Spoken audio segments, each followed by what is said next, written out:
Hello बच्चों, आज मैं आपको कक्षा 9वीं जिसका विषय है गणित, इसकी वर्कशीट नंबर 79 समझाऊंगी, जिसकी डेट है मेरे पास 29 जनवरी 2021। आज की वर्कशीट में भी हम चैप्टर नंबर 13 की रिवीजन करने वाले हैं, पृष्ठीय क्षेत्रफल और आयतन के बारे में। इससे हमारी कौन सी वर्कशीट रिवाइज होने वाली है? Worksheet number 42। ठीक है, चलिए एक बार जल्दी से वर्कशीट देख लेते हैं, फिर शुरू करते हैं। क्वेश्चन नंबर 1 to 4 वो है जिसमें आपको सही उत्तर पे निशान लगाना है, ठीक है ना। उसके बाद क्वेश्चन नंबर 5 to 10 वो हैं जो आपको पूरे पूरे सॉल्व करने।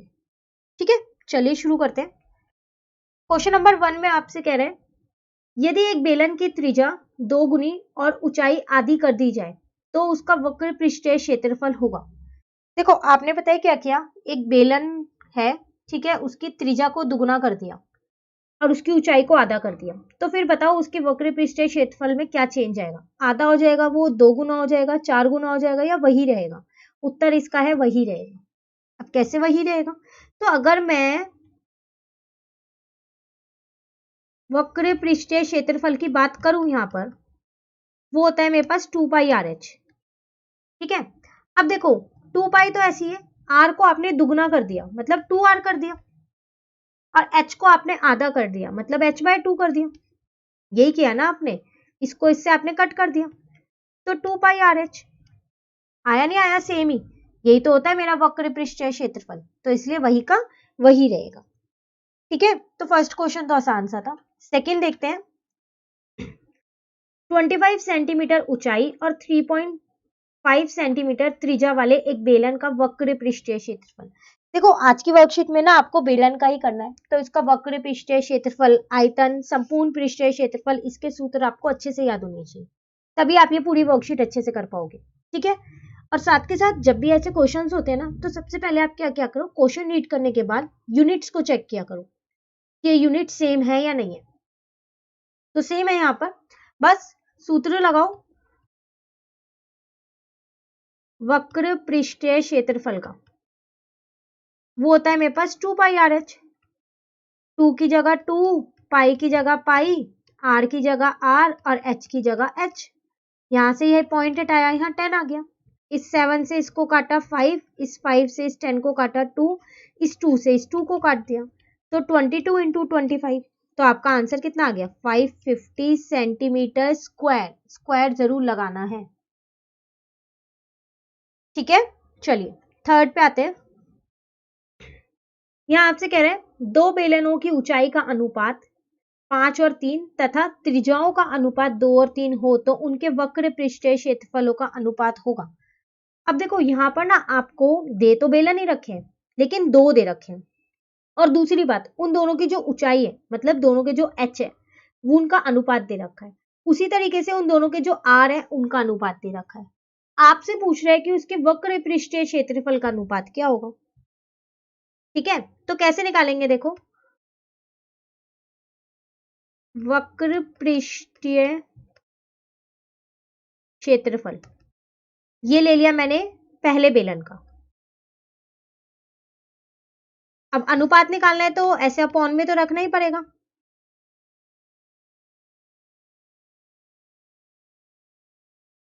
ये ले लिया मैंने दूसरे बेलन का।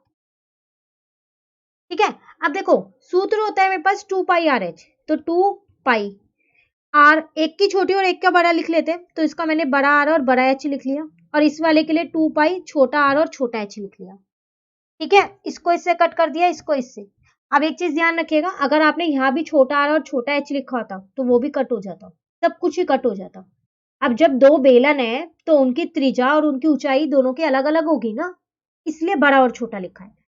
अब सॉरी, अब देखो जब भी आपको ये अनुपात में देता है तो हम x मान लेते हैं अनुपात के साथ, तो मैंने r वाले को लिखा 5x और 3x, और ऊंचाई वाले को मैंने y मान लिया। अच्छा ये ऊंचाई थी मेरे पास, तो फिर इसको पहले लिखते हैं, रुको।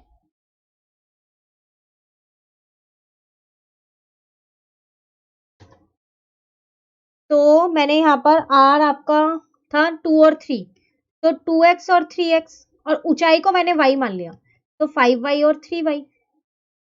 x से x कट गया, y से y कट गया, तो 5 2 जा 10, 3 3 जा 9। इसका मतलब क्या अनुपात आया?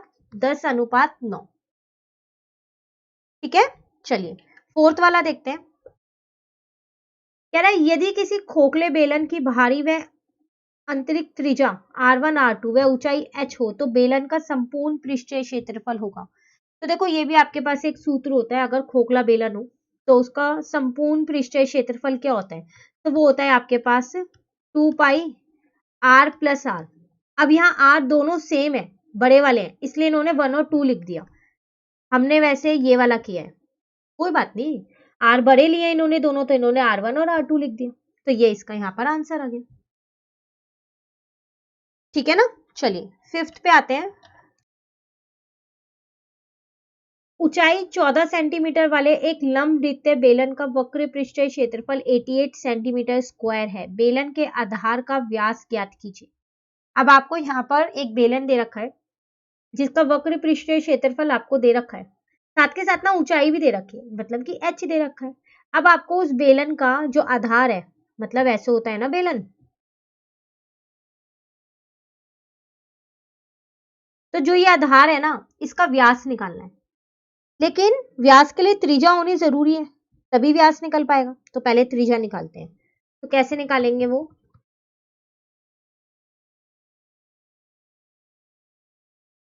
वक्र पृष्ठीय क्षेत्रफल होता है 2 पाई आर एच, ये मुझे दे रखा है 88, पाई 22/7, आर नहीं पता, एच पता है 14। यूनिट जरूर चेक कर लीजिएगा, सेंटीमीटर ही है दोनों में। ठीक है, ये 7 डिवाइड का इधर आके मल्टीप्लाई का, और ये तीनों मल्टीप्लाई के थे तो इधर आके मैंने डिवाइड के कर दिए तीनों, आर को अकेला छोड़ दिया। इससे इसको काटा तो 4 आया, इससे काटा 2, 2 से 14 को काटा 7, 7 से 7 को काटा 1 आ गया आर। मुझे क्या निकालना है, व्यास। 2 मल्टीप्लाई आर, तो मतलब 2 मल्टीप्लाई 1 मतलब 2 सेंटीमीटर, तो व्यास आ गया। ठीक है, चलिए 6 देखते हैं। कह रहा है एक आयतकार शीट को जिसकी विमाएं 33 सेंटीमीटर इंटू 18 सेंटीमीटर है, उसकी चौड़ाई के अनुरूप मोड़ कर एक बेलन बनाया गया है। बेलन की त्रिज्या ज्ञात कीजिए। देखो आपके पास पता है क्या, एक शीट थी आयत के आकार की, ठीक है, आपने क्या किया, इसको मोड़ दिया और मोड़ के एक बेलन बना लिया।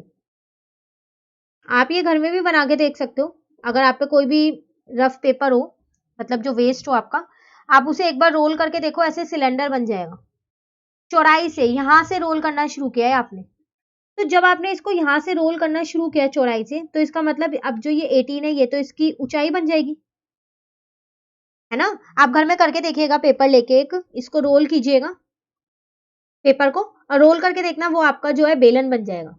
और चौड़ाई से ही रोल करोगे ना तो ये उसकी ऊंचाई आ जाएगी, और जो ये 33 है ये इसकी परिधि आ जाएगी, इसकी जो ये मैं डार्क कर दूं। ठीक है, तो सब जने करिएगा जरूर, ताकि आपको ये पता चल जाए कि हम इसको ऐसे करते हैं तो इसकी ऊंचाई और परिधि कैसे आती है, याद करने की जरूरत नहीं रहेगी फिर। ठीक है ना। अब देखो जो परिधि है उसका सूत्र होता है मेरे पास 2 पाई आर, यही होता है ना। तो परिधि का सूत्र अगर मैं यहाँ पर आपसे पूछूं तो वो आपके पास क्या होता है, परिधि का सूत्र 2 पाई आर। वृत्त के परिधि का सूत्र यही तो होता है। परिधि आपको 33 दे रखी है, 2 ऐसी है, पाई की जगह पाई रहने दो, आर निकालना है। तो देखो 7 मल्टी डिवाइड का है, इधर आके मल्टीप्लाई का हो गया, और ये दोनों क्या हो गए, डिवाइड के। 11 से इनको कट कर दो, तो 21/4 सेंटीमीटर ये आपकी क्या आ गई, त्रिज्या आ गई। और आपको इसमें त्रिज्या ही निकालनी है और कुछ नहीं निकालनी, बेलन की त्रिज्या। तो त्रिज्या मैं यहाँ लिख देती हूँ, कितनी आ गई आपके पास 21/4 सेंटीमीटर। ठीक है, चलिए 7th देखते हैं।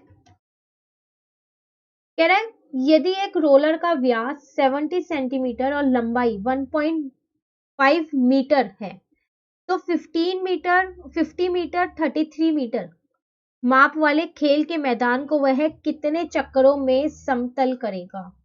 अब आपके पास एक रोलर है जिसका व्यास आपको सेंटीमीटर में दिया है, लेकिन इसकी लंबाई मीटर में दी है।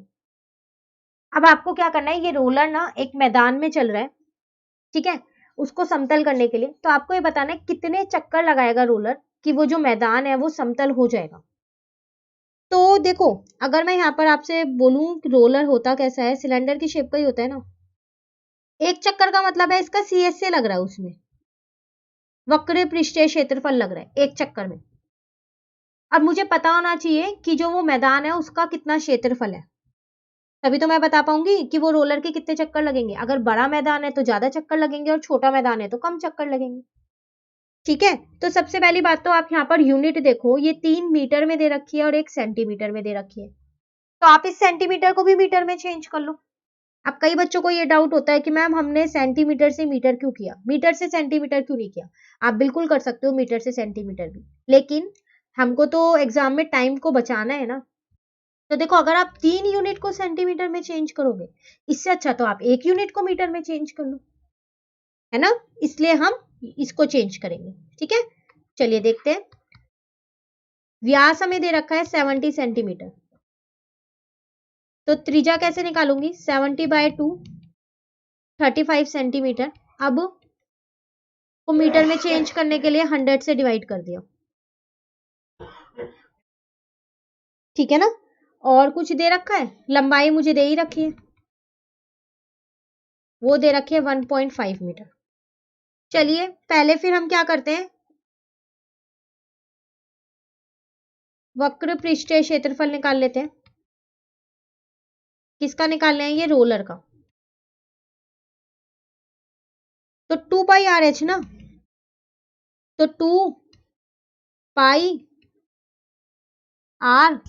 और h, पॉइंट हटाया तो यहाँ 100 आ गया, यहाँ पर 10 आ गया। इस 7 से इसको कट कर दिया 5, इस 5 से इस 10 को कट किया 2, इस 2 से इस 2 को कट किया।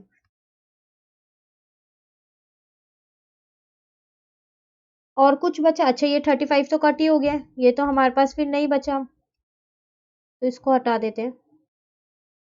मतलब आपके पास ऊपर अंश में 2 ही चीजें बची हैं और नीचे हर में 100 बचा है, तो 330 अपॉन में 100, तो कितना आ गया 3.3 मीटर स्क्वायर। अब इस मैदान का क्षेत्रफल भी निकाल लेते हैं। तो मैदान का क्षेत्रफल है मेरे पास L/B, आयत के आकार का होता है वो, तो 50 × 33, तो 1650 मीटर स्क्वायर। अब आपको यहां पर निकालने हैं कितने चक्कर, तो कैसे निकालेंगे कुल चक्कर।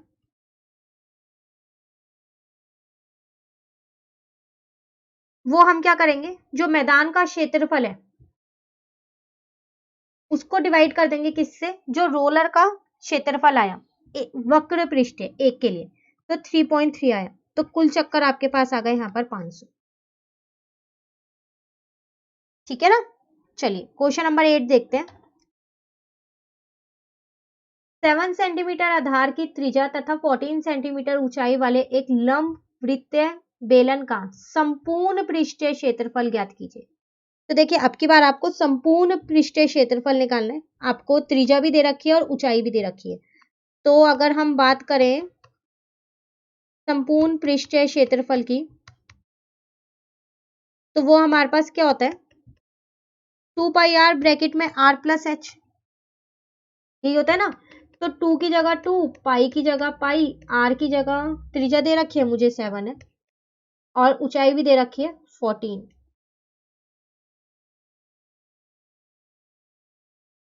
तो यहां पर आ जाएगा 14। ठीक है, इसको इससे कट कर देते हैं, तो 2 × 22 × 21, यही आएगा ना। तीनों को मल्टीप्लाई किया 9×4 सेंटीमीटर स्क्वायर, ये लगाना बहुत जरूरी है। ठीक है, मैंने आपको, आप लोगों को याद होगा लास्ट वर्कशीट में भी एक क्वेश्चन दिया था खुद से करने के लिए, दिया था ना। उसमें पता है कई बच्चों ने लीटर नहीं लगाया था यूनिट में, बहुत सारे बच्चों ने मुझे उसके आंसर दिए। बहुत अच्छी बात है कि आप वर्कशीट को इतने अच्छे से समझ रहे हो, और जो क्वेश्चंस मैं आपको दे रही हूँ खुद से करने के लिए, आप उसका आंसर मुझे देते हो कमेंट करके। लेकिन यूनिट लगानी उतनी ही जरूरी है। तो उसका आंसर था 135,000 लीटर, यही था ना आंसर। तो याद रखिएगा, आपको यूनिट लगानी बहुत जरूरी है। ठीक है, चलिए क्वेश्चन नंबर 9 पे आते हैं। देखो क्वेश्चन है हमारे पास किसी विद्यालय में विद्यार्थियों से एक समान आधार वाले बेलनकार कलमदानों को गत्ते से बनाने और सजाने की प्रतियोगिता में भाग लेने के लिए कहा गया। प्रत्येक कलमदान को 3 सेंटीमीटर त्रिज्या और 10.5 सेंटीमीटर ऊंचाई का होना था। विद्यालय को इसके लिए प्रतियोगियों को गत्ते देना था। यदि इसमें 35 प्रतिभागी थे तो विद्यालय को कितने गत्ते खरीदने पड़े होंगे। देखो है क्या, एक विद्यालय में ना एक प्रतियोगिता हो रही है, कॉम्पिटिशन। क्या करना है उसमें, आपको पेन होल्डर बनाना है, कलमदान ऊपर से जो खुला होता है ना, क्योंकि हम उसमें सामान रख सके ताकि, और बेलन के आकार का बनाना है आपको। ठीक है, सब चीज दे रखी है, उसकी त्रिज्या भी दे रखी है और ऊंचाई भी दे रखी है।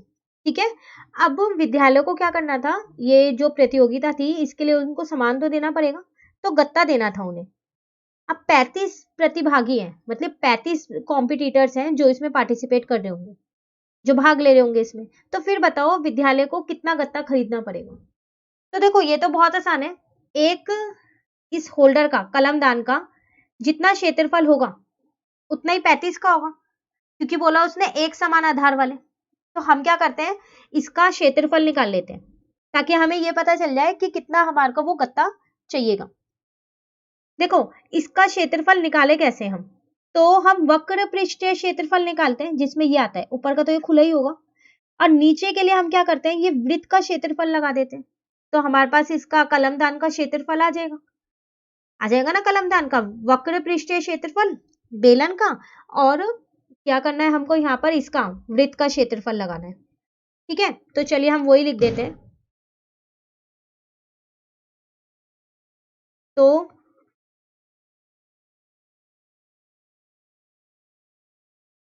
एक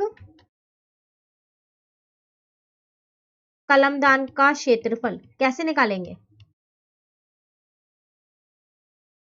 तो वक्र पृष्ठीय क्षेत्रफल होता है 2 पाई आर एच, और वृत्त का क्षेत्रफल होता है पाई आर स्क्वायर। अब इसमें से कुछ उभयनिष्ठ कर लेते हैं, क्या करते हैं, पाई और आर कर लेते हैं। तो यहाँ बचा 2h और यहाँ बचा r। ठीक है, बस सबके मान रख दो, 22/7, r मुझे दे रखा है 3, h मुझे दे रखा है 10.5 और r मुझे दे रखा है 3, तो 66/7। ठीक है, और यहाँ पर आ गया 21 + 3, तो 66/7 इंटू में 24, तो 1584 डिवाइडेड बाय 7, तो 226 सेंटीमीटर स्क्वायर। देखो ये आपका अप्रोक्स में आया, लगभग इतना आंसर आया है, 226 पॉइंट कुछ था, तो मैंने 226 ले लिया है। ठीक है, ये आपका किसका आया, एक कलमदान के लिए आया है। आपको क्या करना था, यदि इसमें 35 प्रतिभागी थे तो विद्यालय को कितने गत्ते खरीदने होंगे। ठीक है, तो कैसे निकालेंगे,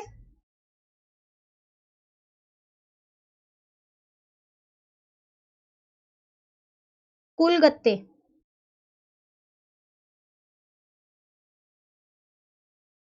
इसको ऐसे लिखते हैं, ऐसे नहीं लिखते इसको। तो एक कलमदान का क्षेत्रफल निकाला था ना, 35 का निकाल लेते हैं, तो इसको 35 से इंटू ही तो करना है, तो 35 इंटू 226, तो आपका आंसर आ जाएगा 7920 सेंटीमीटर स्क्वायर। इसका मतलब विद्यालय को इतने गत्ते खरीदने होंगे। ठीक है, चलिए आगे देखते हैं, लास्ट क्वेश्चन पे आ गए हम, क्वेश्चन नंबर 10 पे। कह रहा है एक धातु का पाइप 77 सेंटीमीटर लंबा है। ठीक है, इसके एक अनुप्रस्थ काट का आंतरिक व्यास 4 सेंटीमीटर तथा बाहरी व्यास 4.4 सेंटीमीटर है। तो क्या ज्ञात करना है आपको, तीन चीजें ज्ञात करनी है, आंतरिक वक्र पृष्ठीय क्षेत्रफल, बाहरी वक्र पृष्ठीय क्षेत्रफल और कुल पृष्ठीय क्षेत्रफल। तो देखो यहाँ पर आपको एक पाइप दे रखा है, पाइप में आप सबको पता है दो त्रिज्याएं होती है, एक अंदर की और एक बाहर की, आंतरिक और बाहरी, है ना, दोनों के मुझे व्यास दे रखे हैं। अब पहले इन दोनों व्यास से मुझे त्रिज्या निकालनी पड़ेगी, है ना। बाकी मैं ये तो बहुत आसानी से निकाल सकती हूँ, वक्र पृष्ठीय क्षेत्रफल 2 पाई आर एच, ये भी निकाल सकती हूँ 2 पाई आर एच। दोनों में चेंज क्या होगा, इनकी त्रिज्या चेंज होगी, इसके अंदर ये वाली लेंगे और बाहरी के अंदर ये वाली की लेंगे। ठीक है, तो चलिए पहले दो पार्ट निकाल लेते हैं। तो यहाँ पर हम यहाँ लिखते हैं पहले आंतरिक त्रिज्या, तो वो कैसे निकलेगी, तो 4/2, इसका मतलब 2 सेंटीमीटर। यूनिट्स चेक कर लीजिएगा, तीनों सेम ही होनी चाहिए। तो भारी त्रिज्या वो कैसे आएगी 4.4 डिवाइडेड बाय 2 तो 2.2 सेंटीमीटर। ठीक है, एक चीज आपको पहले से ही दे रखी है, वो क्या, उसकी ऊंचाई 77 सेंटीमीटर। चलिए अब पहला पार्ट करते हैं। आंतरिक वक्र पृष्ठीय क्षेत्रफल, तो क्या सूत्र था हमारे पास यहाँ पर 2 पाई आर एच।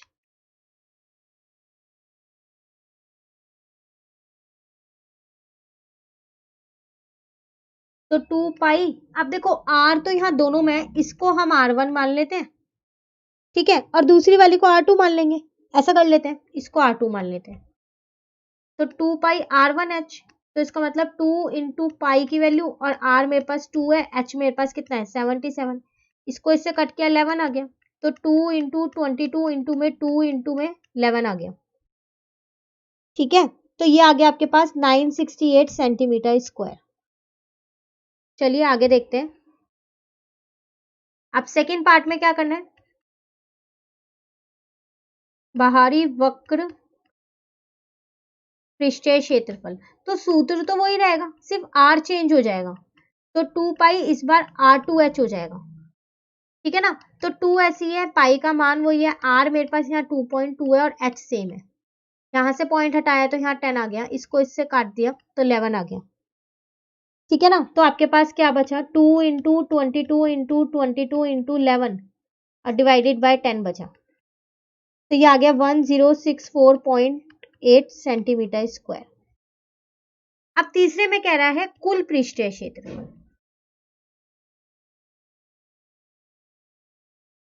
तो वो कैसे निकालेंगे, उसमें हम देखो, उसमें हम 3 चीजें लेंगे। कौन कौन सी 3 चीजें लेंगे, एक तो ये आंतरिक क्षेत्रफल जो था, एक जो ये बाहरी क्षेत्रफल था, और एक जो दोनों के सिरों में है, एक वो भी तो लेंगे। अगर मैं यहाँ पर पाइप बना लूं ये, तो अंदर और बाहर का, और एक ये भी तो लेंगे। ऐसा भी हमने क्वेश्चन भी किया है, क्वेश्चन नंबर 4 एमसीक्यू में, जिसमें हमको सिर्फ सूत्र पे क्या करना था, निशान लगाना था कि कौन सा सही है ना। तो कैसे कैसे लेंगे देखो, तो बाहरी का हम लिख देंगे 968, सॉरी इसका आंतरिक का 968 और बाहरी का 1064.8। और रही बात बीच की, तो वो थी हमारे पास क्या था उसका 2 पाई, हमने क्या क्या माना है R2 और R1 माना है ना, तो वही हम यहाँ लिखते हैं R2 square minus R1 square, है ना। अब अगर हम इन दोनों को जोड़ के अभी लिख दे, तो ये आ जाएगा मेरा 2032.8। 2 इंटू 22 बाय 7, R2 है मेरे पास 2.2 तो उसका स्क्वायर, R1 है मेरे पास 2 तो उसका स्क्वायर, तो 2032.8 प्लस 44 बाय 7। ठीक है ना, अब इसको जब आप सॉल्व करोगे, इसका स्क्वायर करके माइनस करोगे तो 0.84 आएगा, पॉइंट हटा के यहाँ पर 100 आ गया। तो 2032.8, बस इन दोनों को मल्टीप्लाई करो और 700 से डिवाइड कर दो, तो आपका 5.28 आ जाएगा। अब इन दोनों को प्लस कर दो, तो 2038.8, ठीक है, सेंटीमीटर स्क्वायर, ये आपका यहाँ पर आंसर आ जाएगा। तो अगर आपने ऊपर के दोनों पार्ट सही निकाले, ठीक है ना, तो नीचे का आपका बिल्कुल सही आएगा। ठीक है, एक सेकेंड, ये प्लस मैं एक बार दोबारा चेक करती हूँ। हाँ, तो यहाँ पर 0 आएगा। ठीक है, नहीं जब प्लस करेंगे तो ये आएगा। ठीक है ना, तो ये था आपके पास थर्ड पार्ट। इसी के साथ साथ ये वर्कशीट 79 कंप्लीट हो गई है। वो जो मैंने आपको एक एक्टिविटी दी है ना, कॉपी के एक पेज को रोल करके देखने की, बेलन बना के फिर देखने की, वो करिएगा जरूर आप। ठीक है, 79 कंप्लीट हो गई, तो अब जो 80 है वो हम अपनी नेक्स्ट वीडियो में करेंगे। तो अगर आपको ये वीडियो अच्छी लगी तो आप इसे लाइक जरूर कीजिएगा और मेरे चैनल को सब्सक्राइब कीजिएगा। Thank you.